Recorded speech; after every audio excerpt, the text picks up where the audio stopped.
obviamente, que a gente fala de mudança de mente, o texto de Romanos 12, 2, que é um texto lindo e maravilhoso, que apesar de ser um verso só, mas é um texto muito rico. Aliás, tudo que Paulo escreveu foi muito importante, né? Então eu quero convidar você a abrir sua Bíblia em Romanos, capítulo 12, verso 2. Sei que você já sabe de cor, de frente para trás, de trás para frente, mas a gente vai ler.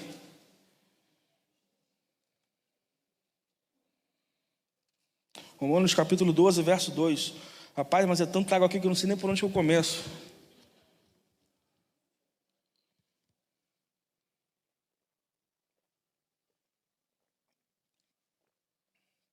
Romanos 12, 2.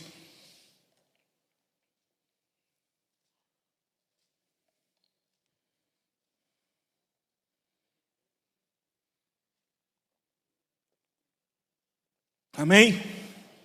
Amém.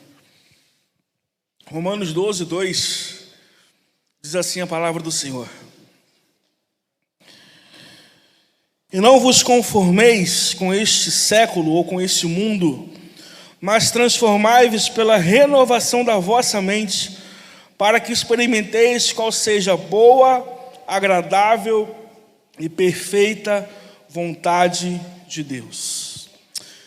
Espírito Santo, aqui está a Tua palavra, Senhor, a Tua palavra que foi direcionada a nós nessa noite. Então que o Senhor venha, Pai, abrir a nossa mente e o nosso coração, para que o Senhor venha falar conosco e nós possamos, ó Pai, estar sensíveis à Tua voz nessa noite. Que nós possamos sair daqui, Deus, mudados, diferentes e tocados por Ti. Em nome de Jesus, Pai. Amém. Glória a Deus. Amém. Essa carta de Romanos, ela tem uma explicação muito completa sobre a doutrina da fé, da justificação pela fé em Jesus. E ela contém muitos ensinamentos para nós. Ensinamentos sobre as doutrinas de salvação e aplicação prática dessas doutrinas nas nossas vidas. E o que eu acho mais fantástico no livro de Romanos é que essa aplicação prática nos serve para os dias de hoje. Isso é mais uma prova de que a Bíblia, ela é inerrante, ela não tem erros, ela não tem espaço para a gente duvidar dela. Tudo que foi dito por Paulo nessa carta, nós aplicamos a nossa vida nos dias de hoje. E Paulo começa nos direcionando uma ordem muito específica nesse verso 12 que nós lemos. Ele inicia dizendo: não sejam conformes ou não sejam conformados com este mundo. Ele não dá uma oportunidade para que a gente pense ao contrário. Ele não permite, olha, se você quiser ou não, você pode ser a favor do mundo. Não, ele é direcionado, ele é imperativo. E ele diz: não se conformem com este mundo. Não se conformem com esse século, não se conformem com esse tempo. O mundo que nós vivemos hoje, ele é um mundo de propostas completamente diferentes daquilo que Deus nos dá como direcionamento. O mundo que nós vivemos hoje, ele tem entrado no meio da nossa igreja, ele tem invadido a nossa juventude, ele tem invadido as nossas crianças, ele tem invadido as nossas famílias. E nós? O que nós estamos fazendo para diferenciar o mundo lá fora? O que nós estamos fazendo como crentes? O que nós estamos fazendo como juventude? O que nós estamos fazendo como sociedade cristã para fazermos a diferença no mundo onde nós vivemos? É interessante essa equação, porque Paulo fala: não sejam conformados com este mundo. Mas nós estamos aqui. Se nós estamos aqui, se nós somos filhos de Deus, é obrigação nossa sermos a diferença nesse mundo que nós vivemos.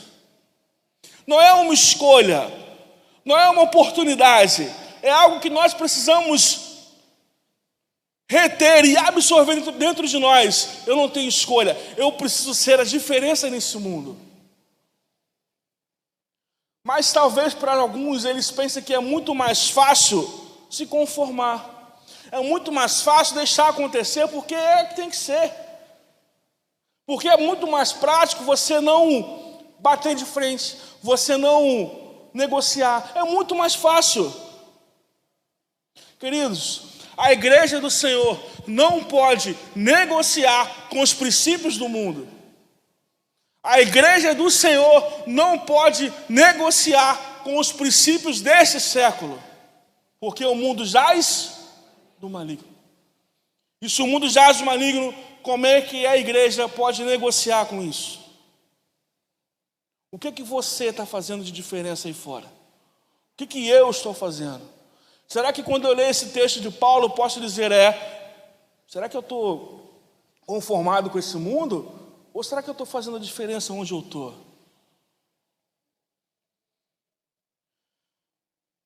É um processo inverso que tem ocorrido. Nós precisamos levar a nossa influência para esse mundo tão corrompido, e não ao contrário.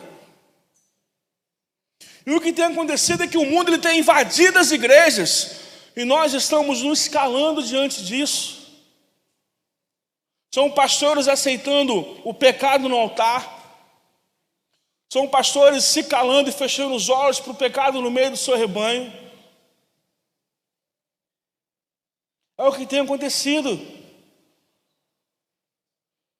A igreja ela tem se calado diante de tudo que está acontecendo aí fora. E aí, o mundo ele vai invadindo, ele vai entrando, ele vai entrando. E nós estamos permitindo com que isso aconteça. Esse é o certo? Não, não é. O que você tem feito para mostrar que você não está conforme a esse mundo? O que eu tenho feito para mostrar que eu não estou conforme a esse mundo? Pastorzão, mas a gente sabia que ia ser assim, que as coisas iam dificultar, que está na Bíblia. Isso é bíblico, pastor. Sim, eu sei.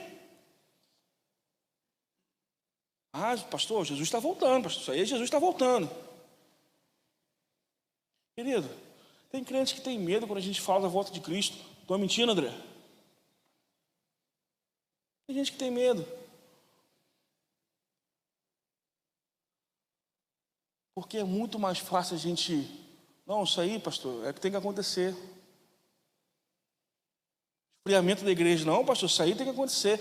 Sim, querido, mas nós não podemos nos conformar e simplesmente a gente ficar sentado, deixando que essas almas vão para o inferno, ou que as pessoas morram, porque a gente está sendo conforme isso tudo. O que você tem feito? O que eu tenho feito? O que a juventude dessa igreja tem feito? Vocês estão localizados, creio eu, como um bom gonçalense que eu sou, se eu não estou errado, no maior bairro da América Latina, alguma coisa assim, não é isso? Que é o Jardim Catarina, né?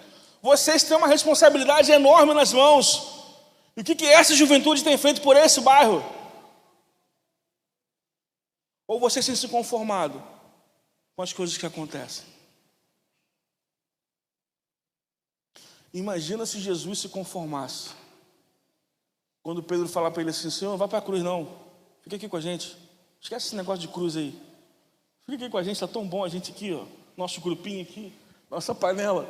Vamos aqui, vamos louvar, vamos cantar o louvor. Jesus falou aqui para Pedro, ouço, sai daqui, Satanás. Jesus poderia ter falado, não, beleza, Pedro, vamos fechar a gente aqui, os 12. Vamos fechar, vamos fazer uma vigília aqui, deixa o pessoal para lá. Jesus não se conformou.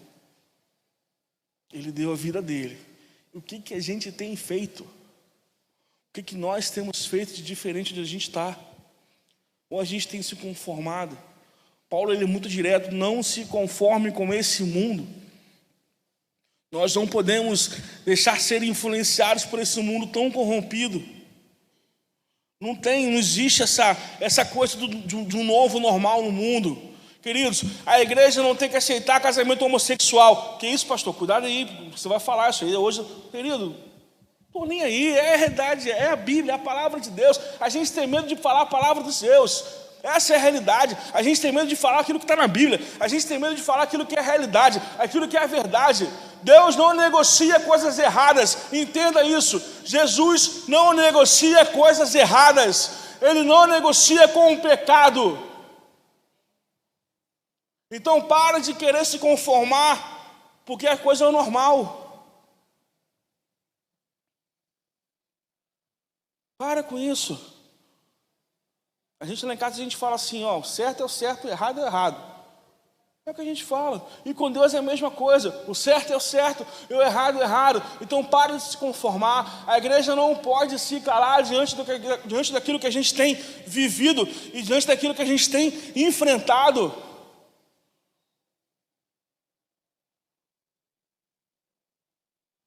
A gente cantou aqui, o inferno não pode prevalecer, mas a gente tem deixado isso acontecer. Cada vez que a gente se cala, cada vez que a gente se deixa ser conformado com esse mundo, não, pastor, é isso aí, vai ficar pior. A gente sabe que vai ficar pior, mas e aí? Você está pronto? Eu estou pronto? Quando o cerco fechar, a gente vai estar pronto? Porque se você acha que o que a gente tem enfrentado hoje já é perseguição, querido, é a ponta do iceberg. Tem coisa muito pior para vir. E aí? Você vai estar pronto ou você vai se conformar? Não, beleza. E aí? No seu lugar, o que Jesus faria?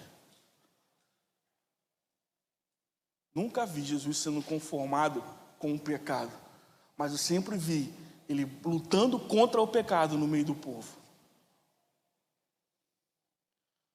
Paulo, ele é muito claro, em outras versões diz, não se amoldem ao padrão desse mundo. O mundo não é o nosso modelo. Não pode ser. O mundo aí fora não é parâmetro para nós. Queridos, nós estamos aqui nesse mundo para fazermos a diferença, para fazermos algo diferente daquilo que esse mundo está vivendo. Deus nos chama para isso. Enquanto a gente não enxergar isso, a gente vai continuar vendo as pessoas morrendo e indo para o inferno, quando a gente poderia fazer a diferença. Não se amolde ao padrão desse mundo. O mundo não é modelo para que a gente tenha como um parâmetro. Não é. Às vezes a gente pensa em coisas tão simplesinhas.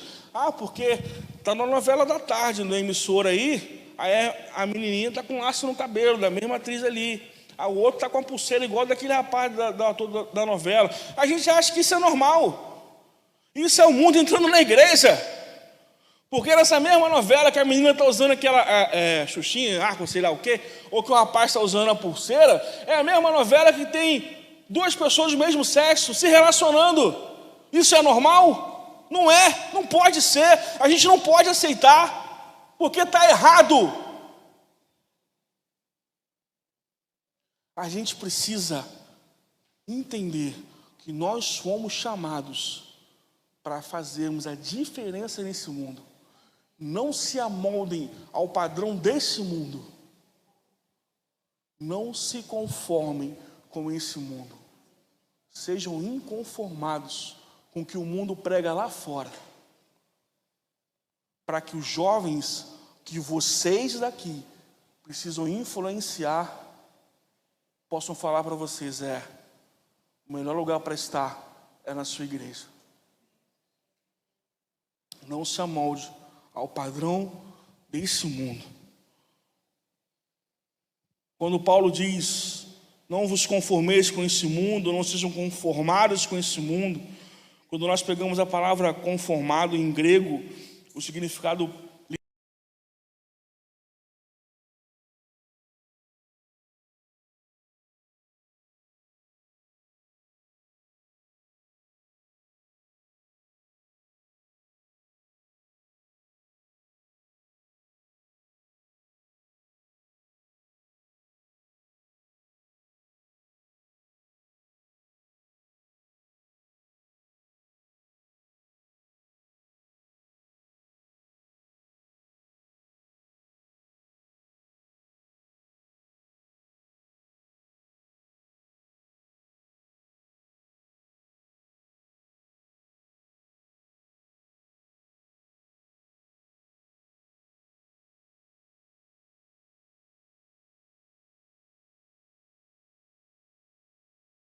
Meu sobrinho, 10 anos.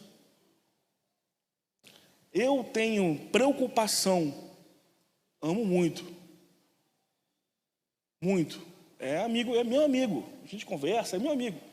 Eu me preocupo, André, com a geração que ele vai crescer, com que seus filhos vão crescer.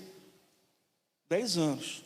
Eu e a Camila, nós não temos filhos ainda, mas eu já oro pelos nossos filhos, porque a geração deles vai ser muito pior. E nós oramos para que os nossos filhos sejam flechas polidas nas mãos do Senhor. Então, ao invés de você falar assim, não, meu filho, não tem jeito não, bota a mão no seu filho e fala assim, meu filho é flecha polida e ele vai fazer diferença nesse mundo sim. Não deixe os seus filhos tomarem a forma desse mundo. Não deixe. Mas que eles deem voos cada vez mais altos, cada vez mais longe, se possível for, para que uma alma que seja, mas que ela se renda aos pés do Senhor. Não se conforme com esse mundo. O que você, jovem, tem feito para ser não conivente com o pecado? O que nós temos feito? Queridos, a nossa geração é para ser uma geração de avivamento, não de omissão. E é o que nós estamos sendo feitos. Uma geração que tem se omitido, que tem se escondido, que tem deixado, igual aquele louvor que diz, deixa a vida me levar, a vida leva eu. É assim que a gente tem agido. Não, pastor, isso aí não tem jeito não. O mundo é assim, pastor. O mundo está assim. Queridos, a gente não viu nada. Mas não faça isso de desculpa para que você não faça nada de diferença onde você está. Seja no seu trabalho, seja na sua escola, na sua faculdade, onde você estiver, você ali é luz. Você ali é flecha. E você não pode se conformar com a realidade do mundo onde você está. Você é luz. E onde há luz, não existe trevas. Não existe trevas. Não seja conivente, seja diferente. Você tem permitido que o mundo tenha entrado na sua casa, na sua família? Você tem permitido isso? Ou você tem vigiado? Ou você tem colocado a sua família no altar de Deus? E batido no peito e falar assim, eu estou pronto para brigar com esse mundo aí fora. Como é que você está? Como é que está a tua vida? Porque para a gente não ser conformado com esse mundo, a gente precisa ter uma vida de oração. A gente precisa ter uma vida de palavra de Deus. É o que a gente precisa. Como é que você está? Ou você tem deixado a sua Bíblia aberta lá no Salmo 91, em cima da estante, achando que aquilo é um amuleto que vai te proteger? Como é que você está? Será que as pessoas podem olhar para você e falar, ali está indo um jovem que tem a presença de Deus? Será que as pessoas podem falar isso de você? E olha lá, ou então elas falam assim, olha lá, o cara não era crente? O que as pessoas estão falando de você? Eu acho muito bonito o texto de 2 Reis, quando o profeta Eliseu é chamado, e acho que é o emissário do rei, se não estou enganado, ele fala assim, olha lá, está chegando um homem de Deus. Será que as pessoas podem falar isso da gente? E ali, está chegando um homem de Deus, está chegando uma mulher de Deus, está chegando um jovem de Deus. Ou as pessoas estão falando assim, olha lá, não era crente? Lá vai o crente, olha lá. O que as pessoas têm dito de você? Não há prazer no mundo que pague para que nós sejamos coniventes com Ele. Não há, não existe. Paulo continua, no mesmo texto, ele diz que a gente não seja conformado, amém? Mas ele também segue dizendo: sede transformados pela renovação da vossa ou do vosso entendimento. Quando nós dizemos metanoia, que é uma ação de mudar de ideia ou de pensamento, a metanoia representa um processo de arrependimento e de conversão. Mas como é que a gente consegue ter uma metanoia num mundo que nos pressiona a aceitar ideologias satânicas no meio da nossa família? Como é que eu consigo pensar no reino, pastor, com um mundo que vem empurrando as piores ideologias e princípios para dentro da minha casa? Como? Paulo nos faz esse convite para um renovo de mente, para que nós possamos entender que precisamos direcionar a nossa mente para Jesus, pensar nas coisas que são dele, nas coisas que vêm do alto, nas coisas que são do reino. Tem muita gente trocando o reino de Deus por 5, 10, 15 minutos de prazer do mundo.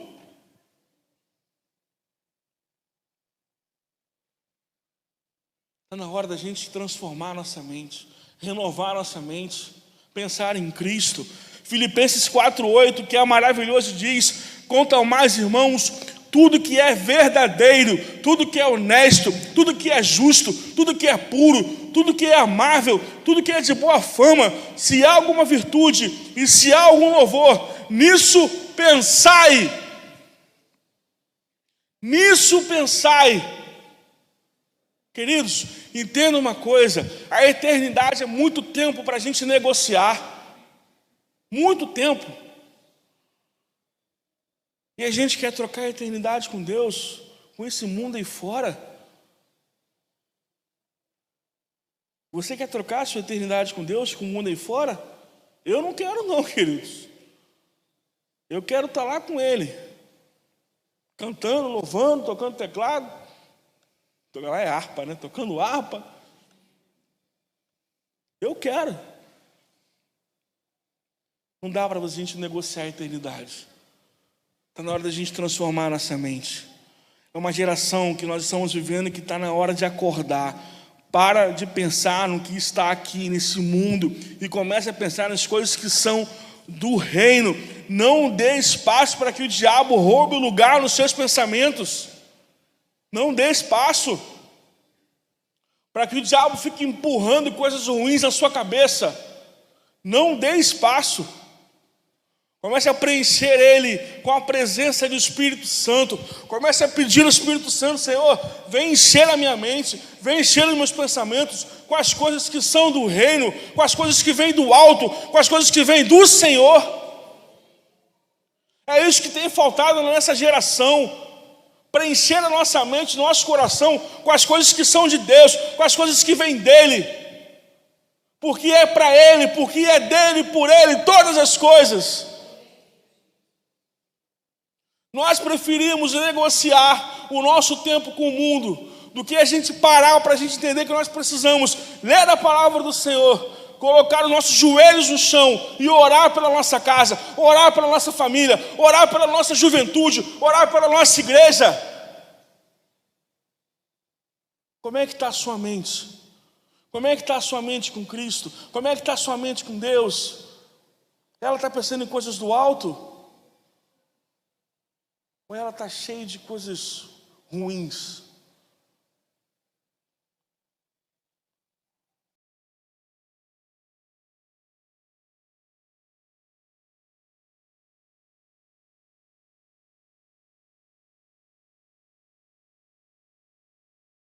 Colocar na nossa cabeça eu preciso ler mais a palavra de Deus.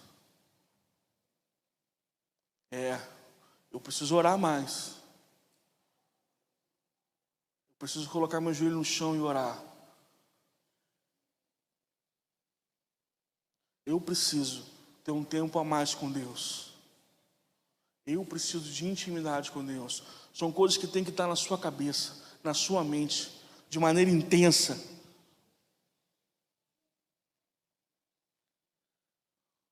Você não pode preencher a sua mente com coisas do diabo. Você precisa preencher a sua mente, ter ela renovada pelo Espírito Santo de Deus. A sua mente está renovada pelo Espírito Santo, ou ela está impregnada com as coisas do mundo? Como é que está a sua mente? Abra a mente para as coisas espirituais, não para aquilo que o mundo está tentando te empurrar. E Paulo termina esse verso dizendo: para que experimenteis qual seja a boa, agradável e perfeita vontade de Deus. Queridos, aquecer o coração para a vontade de Deus é um ato de muita coragem, de muita fé. Porque quando nós alinhamos com a vontade de Deus aquilo que nós queremos, nós nos tornamos completamente dependentes do seu querer. E isso nos faz nos desfazer, isso nos faz nos despir de toda naturalidade para dependermos somente do Espírito Santo. Abraçar a vontade de Deus é um ato de muita fé. Porque a gente vive falando: ah, Senhor, faz a tua vontade, Pai. Faz a tua vontade. Faz a tua vontade, Pai. Mas eu queria, Pai. Faz a tua vontade, Senhor, mas eu queria tanto aquilo ali, Pai. Ou quando a gente não tem a audácia de determinar para Deus aquilo que a gente quer. A gente bate o pé: Senhor, eu determino que eu vou receber aquilo ali. Ô, calma aí, filhão. Coloca no teu lugar, filho. Deus é Deus. É o Pai de toda vontade, dono de toda vontade. A vontade é dele, não é sua. Então, muito cuidado quando você começa a orar e fala: Senhor, faz a tua vontade. Porque tem os crentes que oram: Senhor, faz a tua vontade. Mas se puder fazer a minha, Senhor, ó, a gente está junto. E é interessante porque nos nossos corações, quando a gente declara: Senhor, faz a tua vontade, será que é verdade aquilo que a gente sente quando a gente declara isso? Será que é verdade quando a gente fala isso: Senhor, faz a tua vontade? Ou a gente fala porque o pastor manda a gente dizer, ou porque a gente aprendeu assim, ou porque a gente acha que quer enganar Deus? Porque Deus sabe se você está sendo sincero com Ele ou não. Ele sabe. Se você está tentando enganar Deus, querido, você está muito ruim de jogo. Porque não dá, não. E é interessante que o Paulo ele lista 3 características da vontade de Deus. Eu já estou terminando. Já passei da hora, mas estou terminando. Eu estou com o microfone, então eu vou falar.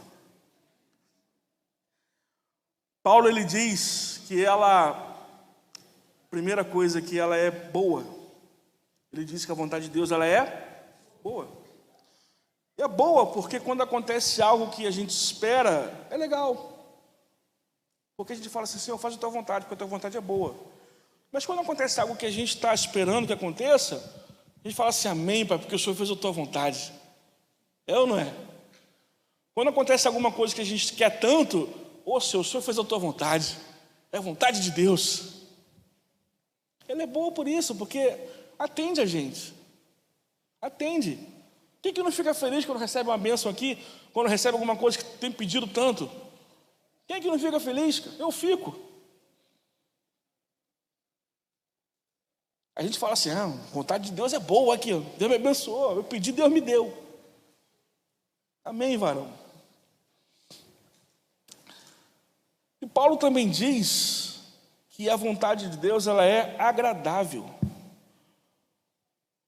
Ah, pastorzão, mas a vontade de Deus ela é tão linda, tão bonita, porque ela tem me me surpreendido, ela tem me dado aquilo que eu tenho tanto pedido. Amém, cristão, amém. Amém. É bom, né, quando a gente fala assim, a vontade de Deus, ele é boa, ele é agradável, né? É bom, não é, a gente escutar isso de Deus? É bom. Mas aí Paulo vem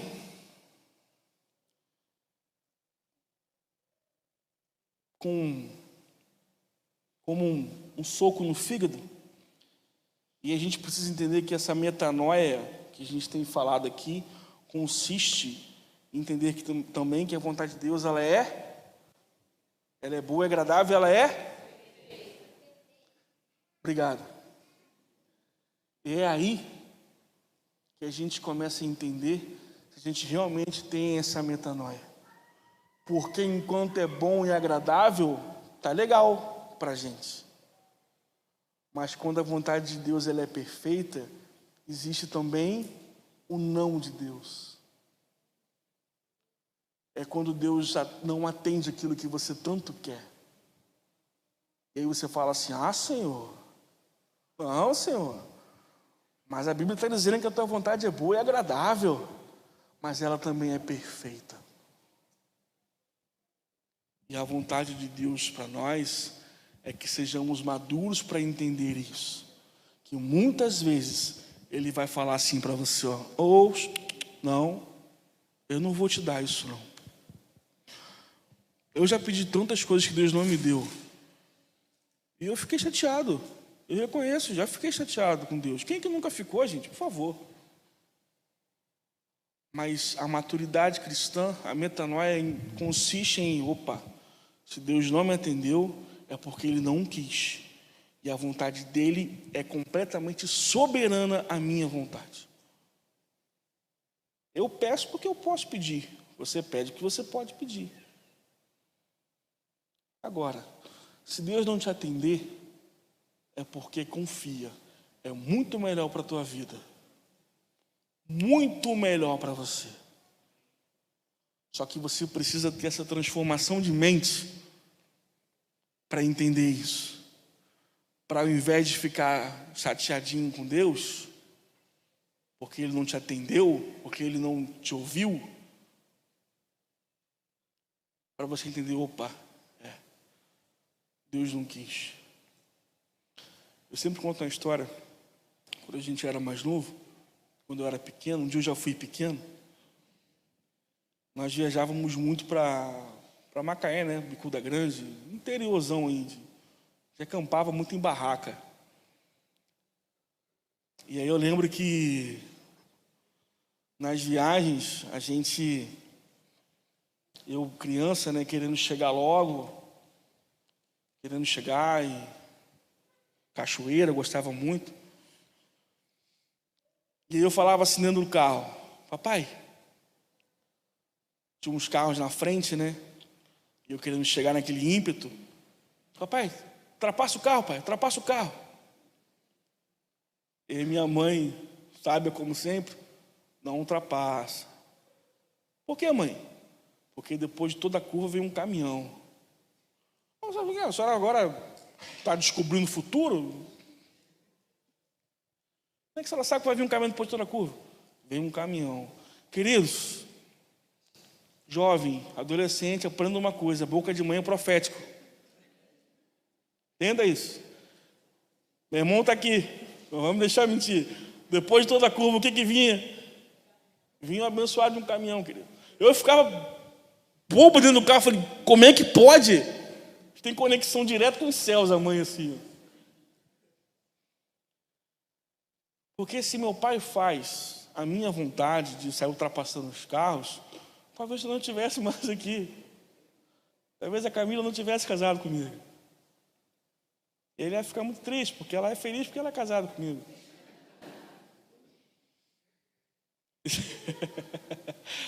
Queridos, Deus sabe o que é melhor para a gente. Então tenha a sua metanoia nessa noite e fala assim, eu não posso, a vontade de Deus é que eu não me conforme com esse mundo, é que eu encha a minha mente de coisas do reino e que eu entenda a vontade dele para a minha vida. Vou convidar os meninos a estar aqui comigo na frente. Vamos lá? E eu vou convidar você, jovem, obrigado, estava com medo de chutar isso aqui. Eu vou convidar você, jovem, você que é adolescente, adulto, você que tem de 0 a 100 anos. A gente vai fazer um momento de oração aqui agora. E eu quero orar pela sua vida. Posso, pastor André? Eu quero orar pela sua vida. Se você entende nessa noite que você precisa ter uma transformação de mente, que você precisa não se conformar mais com esse mundo, que você precisa renovar a sua mente com coisas do reino, e que você precisa entender a vontade de Deus, eu vou convidar você a sair do seu lugar e estar comigo aqui na frente. Eu, Kleber, já estou aqui. Eu estou esperando você para a gente estar orando junto.